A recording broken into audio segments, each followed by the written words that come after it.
Wang harmonizing Secretariat drafter Jia's poem Morning Audience at the Palace of Great Brightness. The master of cockcrow in his scarlet cap proclaims the hour of dawn. The chief steward for the wardrobe brings in the kingfisher coat. Throughout the Ninefold Palace, every door is opened. Envoys from 10,000 kingdoms bow to his jeweled crown. Sunlight first strikes the palace doors, decorated with immortals' palms. Perfumed smoke begins to float near the emperor's dragon robe. After morning court, you must draft his edicts on 5-colored paper. So girdle pendants ringing, you rush to the Phoenix pool.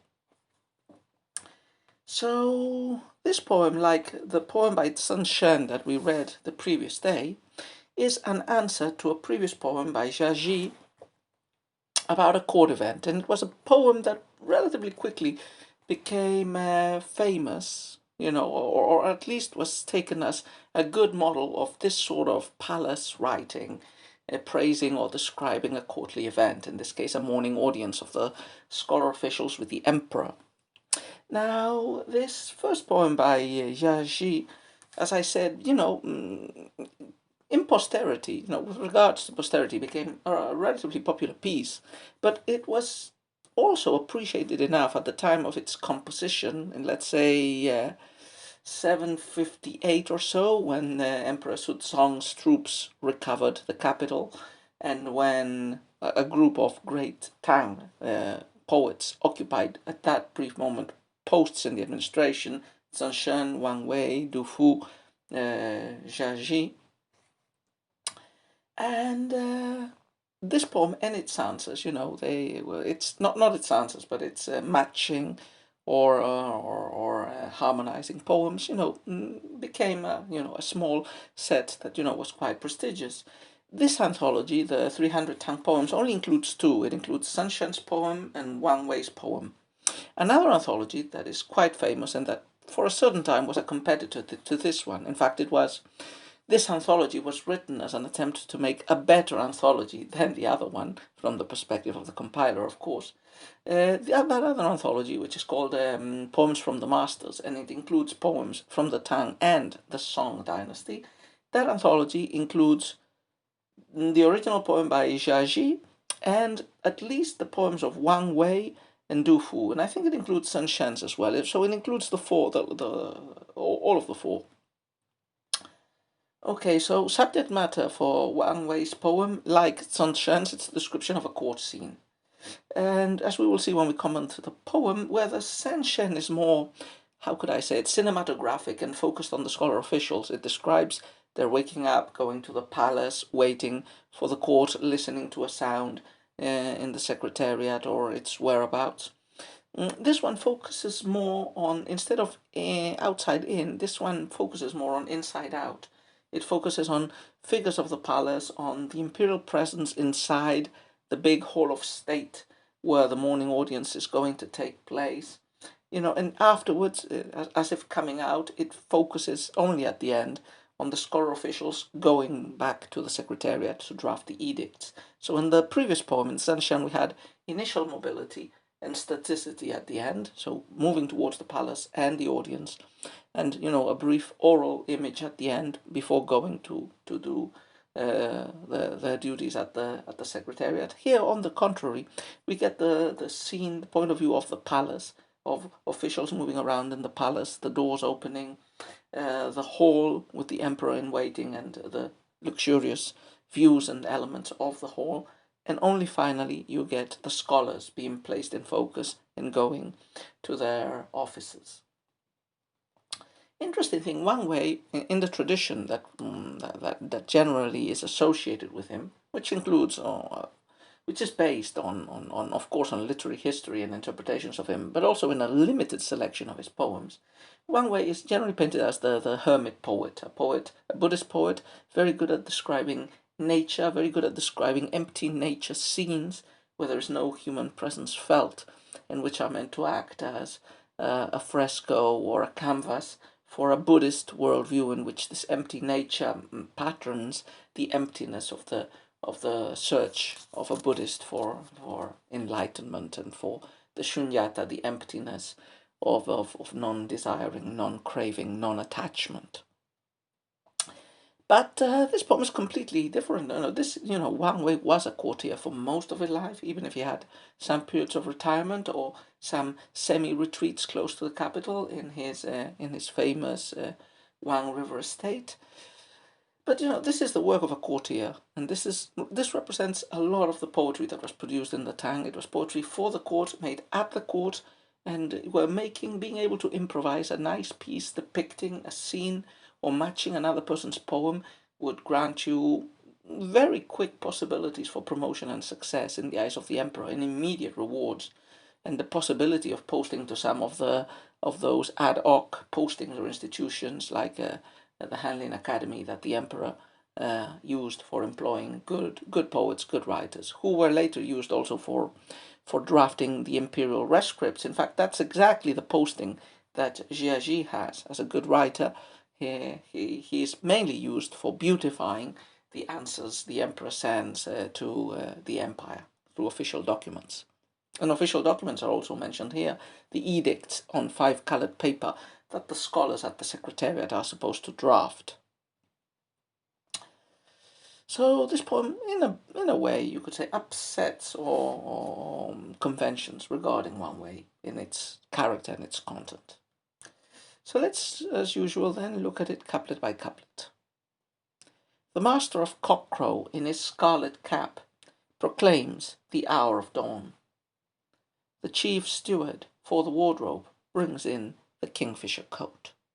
So the previous poem had also started with a cockcrow, and I'm wondering if a cockcrow was probably present. The sound or the image of a cockcrow was probably present in Jia Zhi's original poem, because it's referenced by both of these poems that connect or that are based on that original one. But quite different image here. We get not a real cock. We get the master of cockcrow, which is a position, a courtly position, a courtly appointment, along with the chief steward, who is the person in charge of the imperial wardrobe, of the imperial crow. So this master of cockcrow imitates a cockerel. Even his hat is red. It's a scarlet cap, and it seems his duty is just to announce publicly, officially, that dawn has arrived, and along with it, the opening of the gates of the palace in the beginning of the day and of the daily duties of the court. So the poem starts with two scholar officials, but not two scholar officials, or rather, I wouldn't say scholar officials. It starts with two courtiers, not necessarily scholar officials, probably so, but they're not coming to the court. They're already at the court because they serve there, I imagine, permanently or inside the court. And one of them is acting as a human cockerel. He is announcing that dawn has come. The other one is bringing in a kingfisher coat to dress the emperor with. Kingfisher feathers were very beautiful. Kingfisher coat would be, a special type of clothing only to be worn by the emperor. So the first couplet introduces us to morning and the beginning of the day, but it does so in a very different way from Sun Shan's poem by showing us two courtiers doing morning chores in the palace, one of them officially announcing day, the other of them bringing the clothes for the emperor. The focus is also the emperor, especially in the second line, but of course in all the poem, the emperor is, a very respected, sacred figure. Courtiers couldn't even direct themselves, couldn't, talk to him directly. When they talk to the emperor, the pronoun or the subjects they refer to were the steps leading to the imperial throne. So they would probably have said something like, honorable steps, I would like to tell you that, blah, blah, blah, blah, blah. So here again, the emperor is all the more important because he is not immediately physically shown or represented, except by an absence or by the elements, by metonymy, the elements that are going to surround him. Basically here, a kingfisher coat. Second couplet. Throughout the Ninefold Palace, every door is opened. Envoys from 10,000 kingdoms bow to his jeweled crown. So the second couplet moves the next step forward. Morning has been announced, the dress for the emperor has been brought up, and now all the doors of the palace open, and a procession of men is coming to bow before the emperor. A couple of things here. So throughout the Ninefold Palace, every door is open. The idea of many doors opening at the same time also appeared in Sun Shen's poem, 1,000 doors thrown open. And here we get a mention of the Ninefold Palace. Ninefold is a number. 9 appears frequently in ancient Chinese poetry, for example, in the elegies of Chu, as meaning, like many. For example, you have the 9 songs or the 9 laments, the Zhuge, which are parts of the elegies of Chu. So this means numberless, innumerable, immense palace. Yeah. Every door is opened.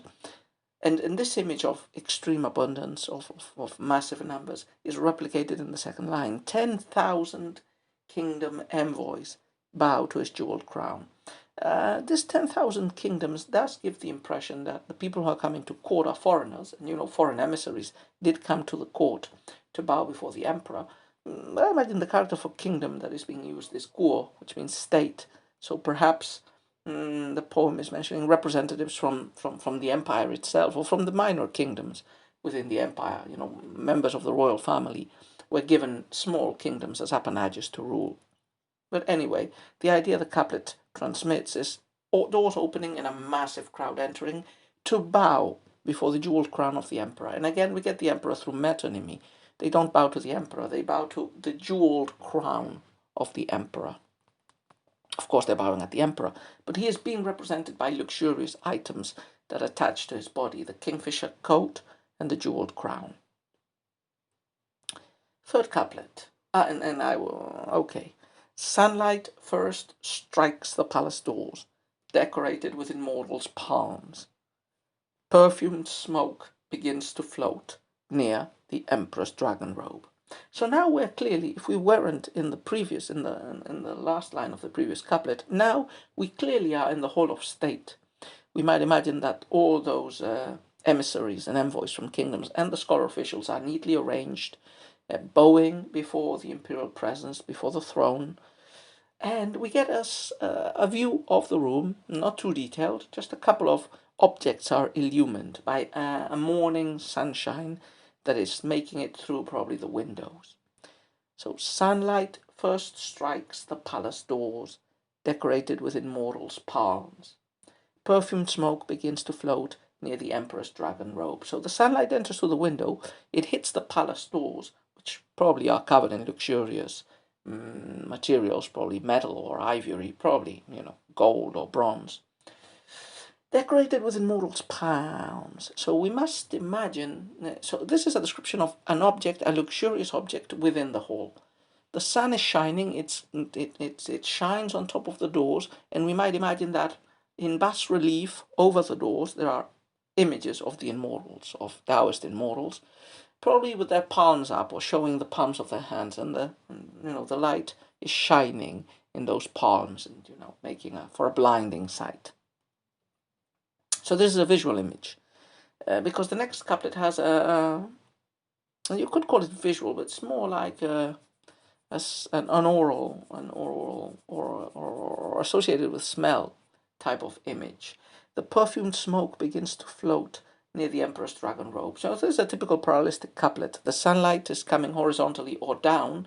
The perfumed smoke is rising up, and it's floating around the emperor's dragon robe, whereas the light is striking the immortals' palms. So immortal, emperor, palms, dragon robe.